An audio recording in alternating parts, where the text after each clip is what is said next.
All of you. I want to start by addressing the horrific act of violence that took place on Sunday in Boulder, Colorado. President Trump and the entire administration's hearts go out to the victims, and they are in our prayers during this unimaginable time. According to reporting from Fox News, the alleged attacker admitted in an interview that he wanted to kill all Zionist people and had been planning the attack for over a year and would do it again if he could. This monster used a makeshift flamethrower and Molotov cocktails to light Jewish Americans on fire in an attempt to burn them alive. The victims at the incident location in Boulder were there to rally in support of Israeli hostages who remain in Hamas captivity. 12 were injured, including a Holocaust survivor. This is pure evil. The Department of Justice has already filed federal hate crime charges against the alleged perpetrator, and he will be held accountable to the fullest extent of the law. This tragedy is a sobering reminder of the consequences of the Biden administration's failed policies. According to the Department of Homeland Security, the Boulder suspect is an Egyptian national who was in the United States illegally. He entered the U.S. during the Biden administration in August 2022 on a B-2 visa until it expired. Upon the visa expiration, he overstayed, filed an asylum claim, and was given a work authorization by the Biden administration. Instead of deporting this heinous individual, Joe Biden's administration allowed him to stay in our country and to work. President Trump sounded the alarm over these reckless Biden policies for years because this is the predictable result of letting anti-American radicals and illegal immigrants pour into our country. Immigration security is national security, and that's why the Trump administration, at the direction of our great president, has secured our border, strengthened our immigration system, and has taken immediate steps to protect the United States from foreign terrorists and other public safety threats. President Trump acted swiftly upon taking office to reform our visa issuance process to ensure that dangerous aliens who are intent on harming Americans or our national security interests are no longer admitted into our country. Under the Trump administration, aliens will only be admitted into the United States through the legal process and only if they do not bear hostile attitudes towards our citizens, our culture, our government, our institutions, or most importantly, our founding principles. Under President Trump, the United States has zero tolerance for foreign visitors who support terrorism. Violators of U.S. law, including international students, will continue to face visa denial or revocation and deportation. And illegal alien criminals will continue to be arrested and deported from our country. On that note, ICE and federal law enforcement partners just wrapped up a month-long surge operation arresting nearly 1,500 illegal aliens in the Commonwealth of Massachusetts. During the enhanced operation dubbed Operation Patriot, ICE Boston and other federal law enforcement personnel focused on transnational organized crime. Gangs, and dangerous illegal alien offenders throughout Mass. More than half of the nearly 1,500 illegals arrested had significant criminal convictions or charges pending against them. Here are just some of the violent illegal aliens who were removed from communities in Massachusetts during Operation Patriot. A Salvadorian national with active Interpol red notice for aggravated homicide. A Guatemalan national and registered sex offender who had pending criminal charges in Boston for 5 counts of indecent assault and battery on a person 14 or over. A Honduran national who was last arrested for rape, indecent assault, and battery of a person 14 or over. A Colombian national charged with kidnapping, aggravated rape, and indecent assault and battery on a person 14 or over. And a Guatemalan national who was convicted of murder in Boston. Also, a Brazilian national who was charged with aggravated rape of a child by force and possession of child pornography. Again, these are people who are living in the Commonwealth of Massachusetts. And lastly, a Salvadorian national whose criminal history includes charges of aggravated rape of a child by force. I don't think anybody in this room wants these types of heinous criminals in your communities. And it's thanks to this administration that they are being removed from our country. When Democrat-run jurisdictions released violent illegal alien criminals back into communities after making arrests instead of turning them over to federal immigration enforcement like they should, those Democrats are putting law-abiding Americans at risk. And these insane policies force law enforcement officials to make much more difficult arrests that put their lives, our law enforcement lives, in jeopardy. President Trump is incredibly grateful for our heroic officers on the front lines getting these violent, illegal alien invaders out of our communities. Law and order is back in America under President Trump. And on that same note, there are new crime statistics that show crime is plummeting. In fact, Politico summed it up like this. Murder rates are tumbling across the U.S. in 2025. Homicide stats are down at least 20% over last year, and we could be on course for the lowest number on record. With President Trump in charge, the days of criminals being put over victims are over. On the topic of immigration, the Washington Post just ran one of the most ridiculous headlines ever, even by their standards. And on my very first briefing, several months ago, I said I would hold anyone accountable in this room. The Washington Post actually had this headline, "The Mysterious Drop in Fentanyl Seizures on the U.S.-Mexico Border." How is this mysterious? There is no mystery about why there is a decrease in fentanyl coming into the United States. This administration's strong border policies are the reason there has been a decrease in fentanyl trafficking. His strengthened relationship with Mexican President Sheinbaum and all of the measures he has been taking to deter illegal human and drug trafficking at our United States southern border is the reason for plummeting fentanyl seizures at the U.S. border. There is nothing mysterious about that, and we'd like to see the Washington Post update their headline accordingly. This is clearly trying to intentionally manipulate the minds of the Americans, and I think the American people understand why there's been a fentanyl drop. And our office responded to this inquiry. We provided a whole host of the reasons that fentanyl seizures at the southern border have dropped, and the Washington Post refused to run them, and that's despicable. In other news, positive economic reports continue to flood in. Inflation dropped to 2.1% in April. Personal income increased 0.8% in April. So inflation is down and wages are up. That's almost triple the expectations and against the doubts of nearly everyone in this room. And we also saw the largest monthly decline in the trade deficit on record as a result of President Trump's very powerful tariffs. Lastly, the price of eggs has dropped more than 61% since President Trump took office in January. I remember my very first briefing, I was asked about the cost of eggs. The reporter tried to insinuate it was this administration's fault, even though he had only been here for a few days or weeks. It was a result of the previous administration's terrible policies, and in record time, this president has fixed that problem that he inherited from Joe Biden, and now egg prices have dropped 61% since this president took office. There's a lot of good news, and I'm sure you have a lot of questions, so let's get to them. We have just the news in our new media seat today. Amanda Head, thank you for being with us. Why don't you kick us off? Sure, thank you so much.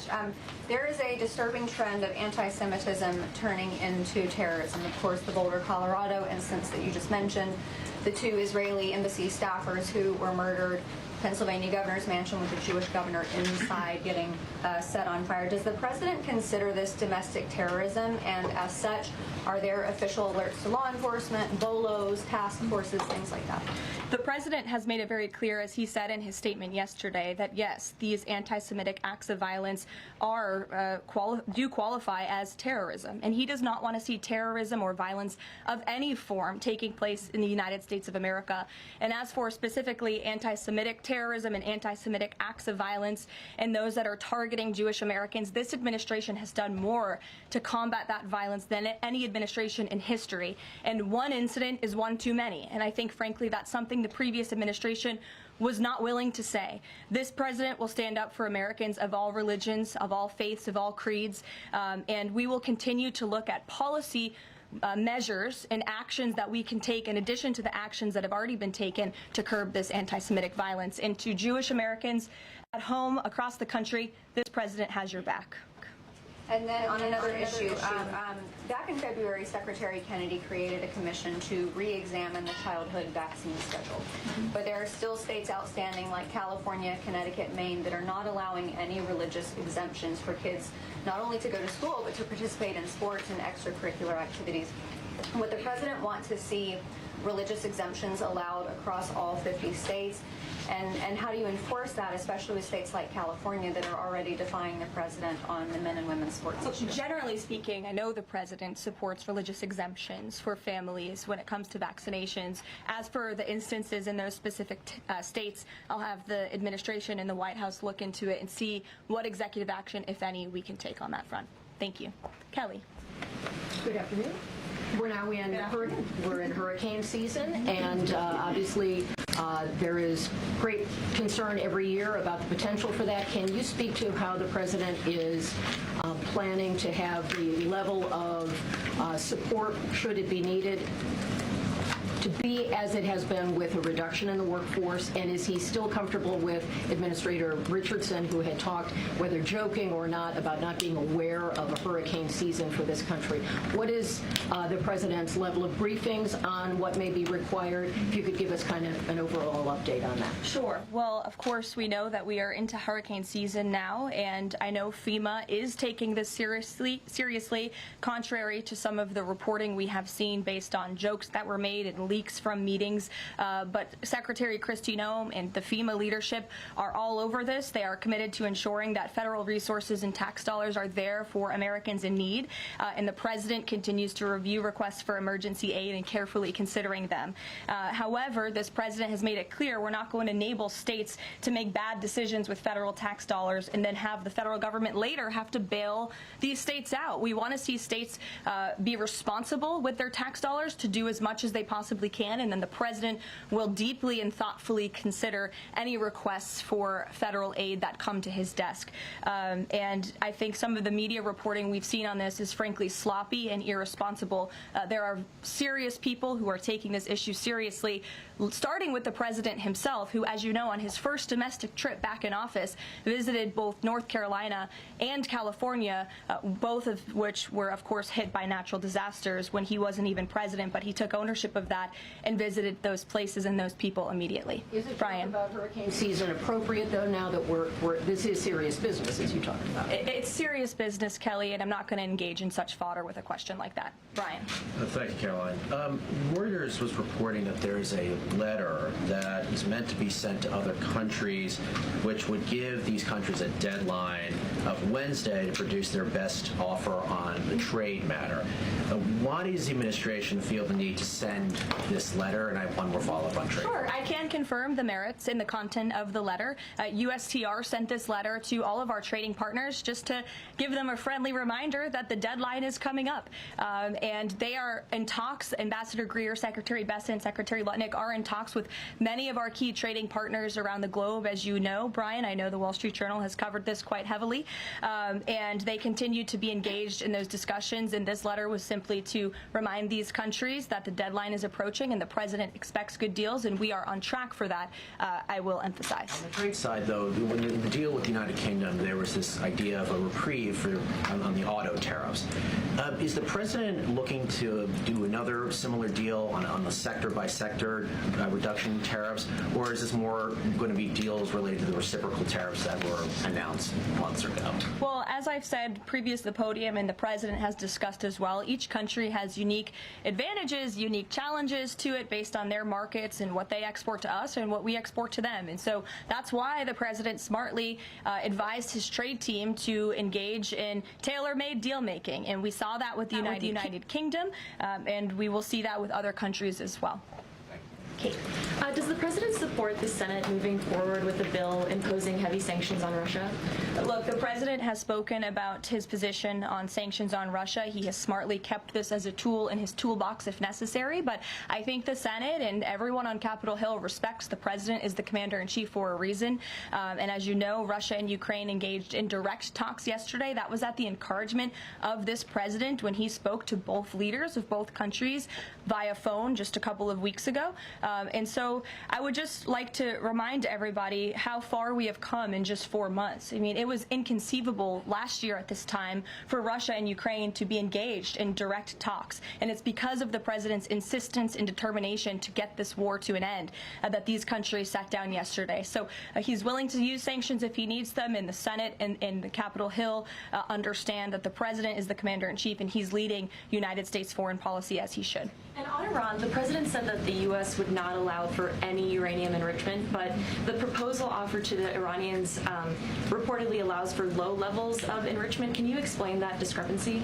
I'm not going to comment on alleged details of the report. We're not going to negotiate through the media out of respect for these ongoing discussions and negotiations that Special Envoy Witkoff is leading. The president made his position very clear on Truth Social last night. In fact, it couldn't be any more clear, and I would reiterate that's his position. Special Envoy Witkoff sent a very detailed and acceptable proposal to the Iranian regime that the president hopes they will accept, and if not, they will face grave consequences, as the president himself has reiterated.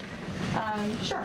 Thanks, Caroline. You're welcome. A couple of things, if I may. Firstly, can you confirm whether or not President Trump is going to be going to the NATO summit in The Hague later this month? I can confirm he will be going to the NATO summit, yes. Great, thanks. And another question on the Netherlands, in fact. Just wondering if you have any reaction to the collapse of the Dutch government there after the anti-EU and anti-Islam leader Geert Wilders, who's been described as a Dutch Trump, pulled out of the government there. I don't have a comment on that, but certainly we should and we will get you one, okay? Thanks. You're welcome. Brett. Thanks, Caroline. I wanted to ask, a couple days ago, the president announced that he was withdrawing the nomination of Jared Isaacman to lead NASA, citing a thorough review of prior associations. I wondered, why did this review happen just now, after the nominee was so far into the process? And can you explain the president's thinking on who he might choose? Look, the president reserves the right to nominate individuals to key administration posts. He also reserves the right to remove those individuals if he chooses, just like he reserves the right to fire anybody in the executive branch that he wants. And so a new replacement for NASA will be announced very soon, as the president himself said. Was there something in particular that came up that caused the president concern with this nomination? The president wants to ensure that all of his nominees are aligned fully with the America First mission of this administration. And again, he will be announcing a replacement very soon. Andrew, go ahead. Thank you, Caroline. You're welcome. It's been just about a month since President and Prime Minister Starmer announced... Can't see you all the way back there. Those heads in the way. There you go. So it's been just about a month since Prime Minister Starmer and President Trump announced that the U.S. and U.K. had reached a trade deal, right. or at least a framework for the deal. Now there are at least some conservative MPs in London who are complaining that Parliament has not yet seen the text of any deal. So I'd like to ask you from this side of the pond, is there a text for the deal ready to be released, submitted? And if not, when can we expect it? And then I have one more. There's most definitely text with this deal. There is language that this side has seen. You'll have to ask the UK Parliament why they haven't seen it from their own government. I obviously can't answer that question. And on Jonathan, Caroline, one more on Ukraine, go ahead, please. Jonathan. Sure, go ahead. On Ukraine, it's been a couple days since Ukraine made that audacious drone strike on Russian airfields. The president hasn't said a word about it, and usually he's not shy about making his thoughts known Don't you on love that? the war. Or, yeah, it's not bad. On the war or any other subject. What have you heard from him on this audacious drone strike? Is he surprised? He said that Zelensky didn't have the cards when they met in the Oval Office a few months back. Does Zelensky possibly have some cards that the president hadn't known about? Look, the president's thinking on the Russia-Ukraine war as it stands, I spoke to him about it just this morning, is he remains positive at the progress that we... And again, he urged both leaders to sit down and talk directly with one another, and they did that. Russia handed over a memorandum of peace, or a peace plan, or a suggestion of one, I understand, to the Ukrainian side. They also agreed upon the exchange of prisoners or hostages from each other's countries. So he remains positive about the progress that we're seeing, but he also is a realist, and he realizes these are two countries that are at war and have been for a long time because of his predecessor's weakness and incompetence. So he's working hard to solve this conflict, and that's where his mind is right now on it. Jonathan, go ahead. Thank you. Same topic, just to put a finer point on it. Does President Trump approve of Ukraine's decision to strike nuclear-capable bombers in Russia? I would like to let the president speak on that himself. And just to follow up, has the I president... would just add to that, the president does not want to see this war prolonged. He wants the fight to stop, he wants people to stop dying, and he wants this to be solved at the negotiating table. The reason he is so deeply involved and has spent so much time and effort on this war is because he hates to see people dying. Again, these are not Americans that are being killed. These are Russians and these are Ukrainians. This is a war very far away. But this president truly cares about peace, and that's what he wants to see. What is President Trump doing to ensure that a similar internal drone attack doesn't happen here in the US, given this was done at pretty low cost, very stealthily?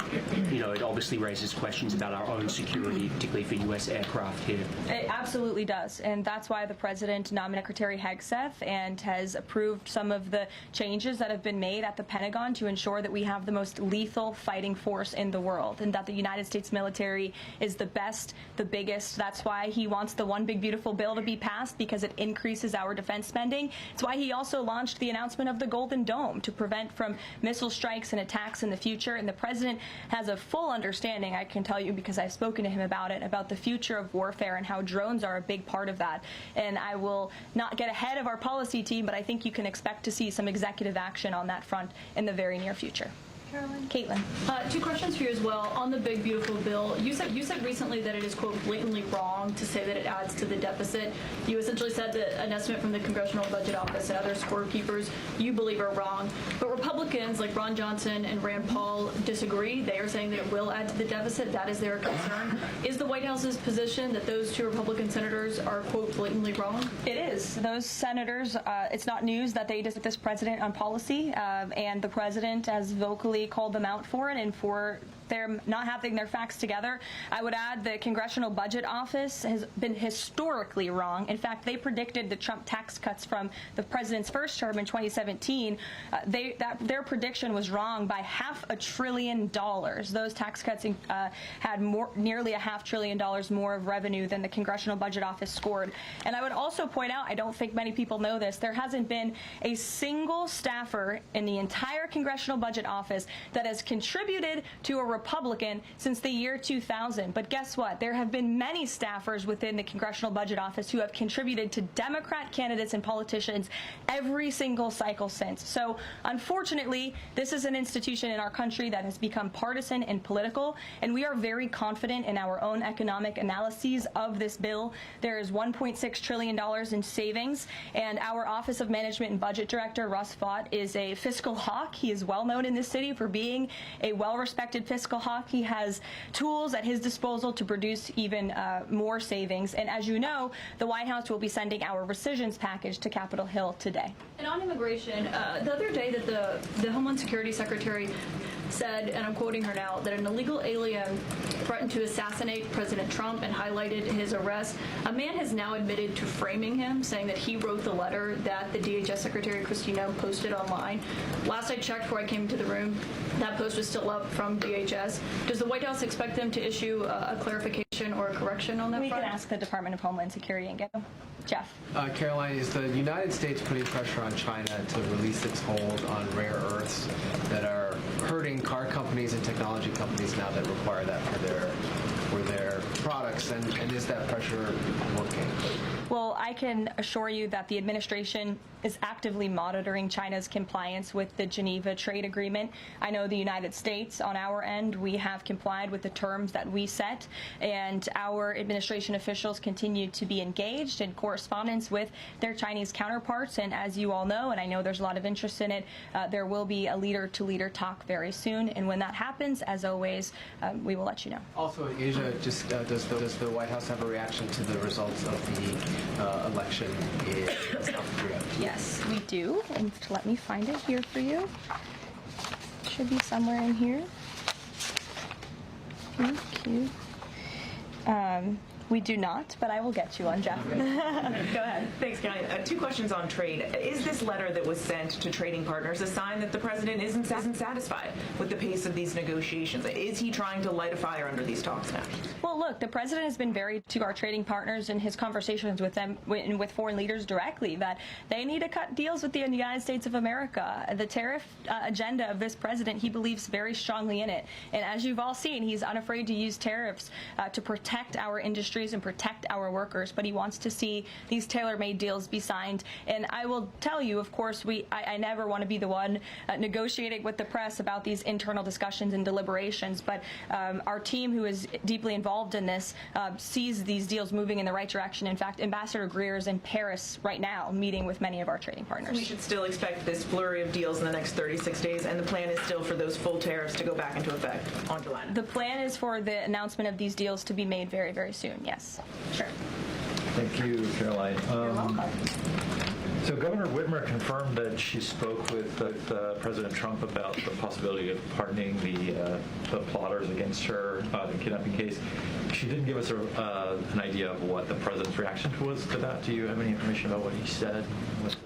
Well, I won't review the president's private discussion unless he gives me liberty to, but I will reiterate what he said publicly when he was asked by one of the journalists in this room in the Oval Office a couple of weeks ago about the pardons. He said it's something he would look at, nothing more, nothing less.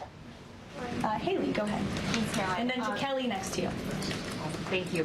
When it comes to the leader-to-leader call with Xi Jinping this week, what is the president's expectation of this call? Is he looking for concrete outcomes out of this, or is he looking to kind of warm relations as these trade talks are ongoing? Well, President Trump and President Xi have shared a respectful relationship throughout the years. And again, I won't get ahead of the president on that call. But as always, after, you'll hear directly from the president or from myself or someone else here at the White House. Kelly. Caroline, thank you. I want to get back to the anti-Semitic behavior that's been going on at college campuses as well as recently in Boulder, Colorado. The president, as you know, has the White House Faith Office, the Religious Liberty Commission, as well as the Anti-Task Force on anti-Christian bias, which includes anti-Semitism. From a whole of government perspective, and the president has already mentioned how he hates these kinds of acts that have been going on, can these entities and these agencies work together with the president to put out a proactive campaign to help people stop the hate?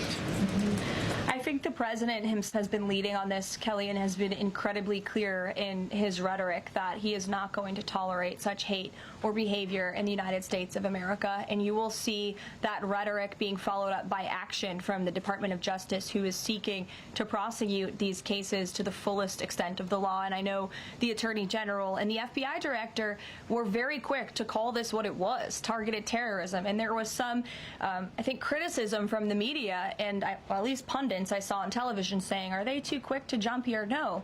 They see the facts and they reveal those to the American people, and they're transparent. And I think, frankly, that's a breath of fresh air from what we experienced in the previous administration. Are there programs that they can put in place to campaign against this kind of violence, to actually take the whole approach and say, we want to get ahead of you.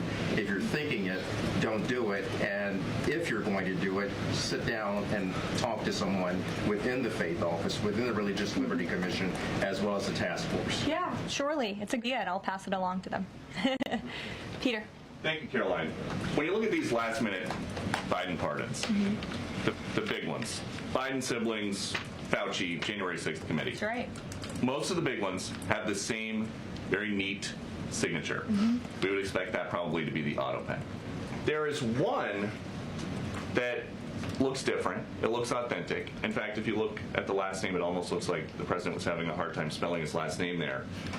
Is this White House of the opinion that the only pardon that would count is one that the president signed himself? It's very interesting. Very interesting prop. You want to bring them to my office later so I can take a closer look? I would like to do that. The president is making a good point when he discusses the usage of the auto pen. Who was running the country for the past 4 years? Perhaps those documents were signed with the auto pen, something that this, I believe the Department of Justice is looking into. As you saw, Ed Martin made an announcement at the Department of Justice this morning to launch an investigation because the American people deserve answers. Is there any concern that this president, who won the election on a promise to fix the economy and close the border, that focusing and scrutinizing these Biden pardons is looking into the past instead of looking forward? I think in comparison to the amount of time this president has spent on securing the border, on fixing our economy, I just read out for you an entire list of economic accomplishments. Look at the border numbers. Look at the time and effort he's divulged into solving the global conflicts abroad. It pales in comparison, but it still, nevertheless, is is a very important issue, and it was a huge issue that sent the president back to this White House. The Americans saw with their own eyes a mentally incompetent president, and they want answers for that, and the president believes they should have And them. something that just crossed, Caroline, how mad do you think President Trump is going to be when he finds out that Elon Musk said, "I'm sorry, but I just can't stand it anymore. This massive, outrageous, pork-filled congressional spending bill is a disgusting abomination. Shame on those who voted for it. You know you did wrong. You know it." Look, the president on this bill, it doesn't change the president's opinion. This is one big, beautiful bill, and he's sticking to it. Tamara. Thank you. The National Security Council was reorganized, or some staffing changes were made the Friday before Memorial Day. I'm hoping you can explain sort of the new structure, what the structure is of the National Security Council, what the goal is in terms of staffing levels. What is the new National Security Council mode? Well, as with everything in this White House, it is a top-down approach. The president is here. He is president. He's not an auto pen like the previous president was. He's very much involved in literally every policy discussion and decision that takes place. And we felt it was best to reorganize the National Security Council to respond to that top-down approach that we have here in this White House, and to streamline the efficiency and the effectiveness of the National Security Council. And I would add that Secretary of State Rubio and now National Security Advisor Rubio is doing a tremendous job at leading the National Security Council. He knows the president. He understands where the president is on these issues. He's great to work with here at the White House. I can tell you that. I appreciate seeing him a lot more in the building. And he and the president and the entire National Security Council, who's made up of great patriots who love this country, are doing a tremendous job on the many conflicts around the world that this administration inherited. Is there a goal staffing level? I'm sorry? Is there a goal for the staffing level, like a number of people who would be in this National Security Look, we Council? just want the National Security Council to be as efficient as possible, and if staffing needs are necessary, I'm sure Secretary Rubio would not mind hiring people if necessary, but again, we've been working with them day in and day out, and they're chugging along and doing great work. Sure. Thank you, Caroline. Two questions, if I can. President Trump got involved himself in presidential election in Poland by supporting a conservative candidate who ultimately won. Yeah. What does it mean for the future U.S.-Polish relations? What's likely to change? Well, I believe the president is obviously pleased to see the result of the Polish elections. He met with Karol Nawrocki, if I'm pronouncing that correctly. Yes, Nawrocki. Okay, thank you. I appreciate your insight on that. He met with him at the White House, and he told him, you're going to win because you support common sense. And he supported strong borders in Poland. He supported an end to the woke, radical DEI stuff that we've seen not just here in the United States, but really take over Europe and, frankly, the whole world. He was very outspoken about that. And I was reading the reports about how the Polish people felt about this man, and they felt like he was putting the needs of Poland first. And that's a very refreshing feeling, one that we know very well here in the United States of America. So as you know, the United States and Poland have always had a very deep and strong relationship, friendship. They're a great ally, and I know the president continues to look forward to working with them. We have one more on Ukrainian and drone attack on Russia. Was President Trump informed in advance by Ukraine that the attack is coming? He was not. Carrie. Caroline, so just want to go back to the issue on the anti-Christian bias as well as issues on anti-Semitic issues. Senator Grassley just put out a report saying that the FBI files have shown that the Catholic group targeting was way more prevalent within the FBI during the Biden era than was previously shown, as far as former FBI Director Christopher Wray was putting out there during congressional testimony. Can you discuss here what President Trump would like to see in terms of consequences within the FBI as far as those who were involved? Also, the second question, if the DOJ finds that the auto pen was used by President Biden, should those actions that were used with the auto pen, should they be null and void? I'm not going to get ahead of the Department of Justice's investigation into the usage of the auto pen. And again, the question is not, was the auto pen used? It's whether or not the President of the United States knew it was being used, and if not, who was using it in his name, which is clearly illegal behavior. Deanna. Thanks, Caroline. One on foreign policy, one domestic, if I can. Sure. On foreign, just speaking to the president's Truth Social post about Iran recently, saying that there will be no uranium enrichment. Is he saying that that's a red line for him, or no? I already answered this question. The president's been very clear about where he stands on that. Okay, and then on domestic, there's a report that Laura Lure met with the vice president today. Can you speak to her relationship with the administration and if she's informally advising in any way? She is not. I do know she met with the vice president. As for what was discussed in that meeting, I would defer you to his team. Thanks, Caroline. I have one question on anti-Semitism, one question on China. So for years, radical leftists and Islamists have been calling for so-called globalize the Intifada. Do you believe this is a call for violence against Jews? And do you think these attacks on Jews around our country is what globalizing the Intifada looks like? I don't want to say the merits of those claims without looking into them, but as I said, any violence against Jewish Americans will be prosecuted to the fullest extent of the law. Absolutely. And also, Secretary of State Rubio made an announcement saying he'll be revoking visas of certain Chinese students, including those with connections to the Chinese Communist Party. Does that include sons and daughters of politicians, presidents, and chairmen? Again, Secretary of State has the right to revoke visas, and he made the announcement that the State Department will begin to aggressively revoke those visas of Chinese students who are in our country, namely those with Chinese Communist Party ties, or those who could be a threat to our national security and the interests of the United States. Should both of you, go ahead and then back to you. Thank you. There are now reports that Israeli forces are firing on Palestinians trying to get aid from the Gaza Humanitarian Foundation. Up to 20 people, according to the Red Cross, have arrived to the hospital that they've set up with gunshot wounds, have died from them. Is this administration aware of these? And I mean, what is being done to address this situation? The administration is aware of those reports, and we are currently looking into the veracity of them because, unfortunately, unlike some in the media, we don't take the word of Hamas with total truth. We like to look into it when they speak. Unlike the BBC, who had multiple headlines. They wrote, Israeli tank kills 26, Israeli tank kills 21, Israeli gunfire kills 31, Red Cross says 21 people were killed in an aid incident, and then, oh wait, they had to correct and take down their entire story, saying we reviewed the footage and couldn't find any evidence of anything. Oh. Okay, so we're going to look into reports before we confirm them from this podium or before we take action, and I suggest that journalists who actually care about truth do the same to reduce the amount of misinformation that's going around the globe on this front. John. About the change in the leadership of the organization, what does that mean going forward, and why so early on is this happening? What organization? The Gaza Humanitarian Foundation. Well, look, this was a creative idea that the president called for to get aid into the region. These people were desperate and starving, and the president didn't like seeing imagery of that, and he wanted to ensure that aid was brought in with the approval of Israel for understandable reasons. We will never forget the brutal attack on October 7th. And again, this is something that the previous administration was unwilling to put the time and effort into doing. John. Thanks a lot, Caroline. I want to bring it back to the way you began your briefing, talking about the president's mass deportation program and his priorities. 40% of crop farm workers in the U.S. are undocumented, and that's according to the Agriculture Department. Do they have a carve-out in terms of the president's mass deportation program?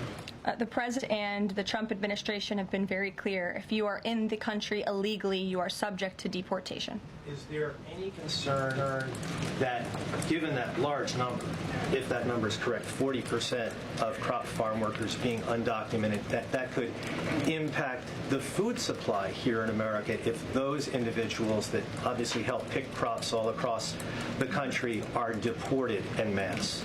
Again, this administration is focused on deporting individuals who are in our country illegally. It's something we have to do. We cannot allow the previous administration's invasion of our country of illegal immigrants to continue. We just can't have it. And this is a law and order president. As for our farmers and their concerns, they have a president who has their backs and listens to their concerns and hears them. But we also have a legal pathway to come to this country and work specifically for agricultural work. So there's a legal way to do it, and we encourage that legal pathway, and we're currently working on strengthening our legal immigration system for that reason.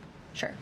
Thank you, Caroline. I just wanted to follow up on your statement last week regarding the Maha report. Sure. You said that there was, you said, I understand there were some formatting issues with the Maha report that are being addressed, and that report will be updated. We also understand that since that, there have been some citations that came about. There's citations of studies that either did not exist or did not back up the report's conclusions. So when you were referring to formatting errors, is that what you were talking about, or was it, could you just explain that? Yeah, that's what I'm talking about. There were formatting errors, and those errors were updated by the proper policy components here at the White House, and a new report was issued. So exactly what I said took place. Sure, go ahead, Alec. Yeah, good to see you. Good to see you. Congresswoman Mary Miller suggested that changing Pride Month to Family Month. I would personally like to see maybe a Nuclear Family Month. Some people are saying, let's get a Veterans Month. Does the president have any plans on making a proclamation, or is it just going to be June this year? Well, there are plans for a proclamation for the month of June, but I can tell you this president is very proud to be a president for all Americans, regardless of race, religion, or creed. Caroline. Reagan, go ahead. Thank you, Caroline. And then I'll go to you. Thank you. Colorado passed sanctuary protections for illegals 1 month before the terrorist attack this weekend. 2 questions. Why did the DHS remove the sanctuary cities list that it had published, which was ordered by the president?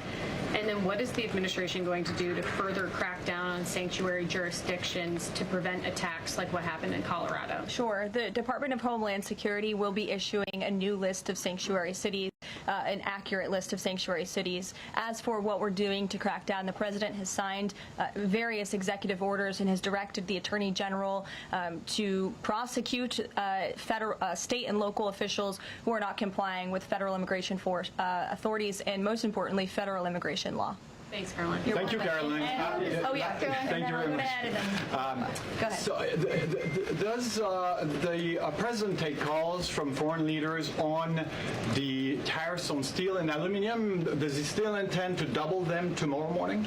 The president will be getting that executive order today, and steel and aluminum tariffs will be going to 50%, yes. No way it's going to change, or it's going to be suspended? He made that announcement in Pennsylvania, and he plans to deliver on that promise to Pennsylvanians. And why is he hiding it? And Ed, go ahead. I can answer that, but go ahead, Ed. Oh, yes. Thank you, Caroline. So a Chinese Foreign Ministry spokesperson today said that the U.S. imposed harmful measures like new chip controls and pledging to revoke Chinese student visas. So are the Chinese the victims in this trade back and forth? Look, I don't think China is the victim. These are 2 strong countries, and as I said, the president has a good relationship with China's president and leader, and that discussion will take place later this week. And what other authorities is the president looking at for tariffs should the decision of the appeals court not go his direction? Well, right now, his tariffs remain in effect. We spoke at length in my briefing last week about that decision that came down from the International Trade Court, which has been put on pause because the president absolutely does have the authority to implement tariffs and to declare a national emergency for our crippling trade deficit. He could always have the power to use Section 202 or Section 301 as well to impose tariffs if he deems necessary, especially Section 202 tariffs, which are sectoral, as you know, to protect our critical supply chains here at home. Thanks, Caroline. You're welcome. You've got U.S. business leaders begging for certainty. So why did the president suddenly decide to hike tariffs on steel and aluminum again? You also have U.S. leaders begging to meet with this president and begging to come to the White House to talk to him because they know that he is a negotiator in chief, that he's making good deals on behalf of the American worker and the steel worker, in particular when it comes to the steel and aluminum tariffs, which he discussed in his speech at length at Pennsylvania, and the need for them. And I would just add, I was at that speech on Friday with the president, and there were 2,000 steel workers and their families in the room, many of them wearing their hard hats. I spoke to one backstage who said this is the greatest thing that has happened for that community in Pittsburgh, Pennsylvania in 60 years, because this is a president who doesn't just talk the talk, he walks the walk too, and he's delivering on his promises to bolster our steel and aluminum industries in this country and to protect those jobs. If not for this president, that steel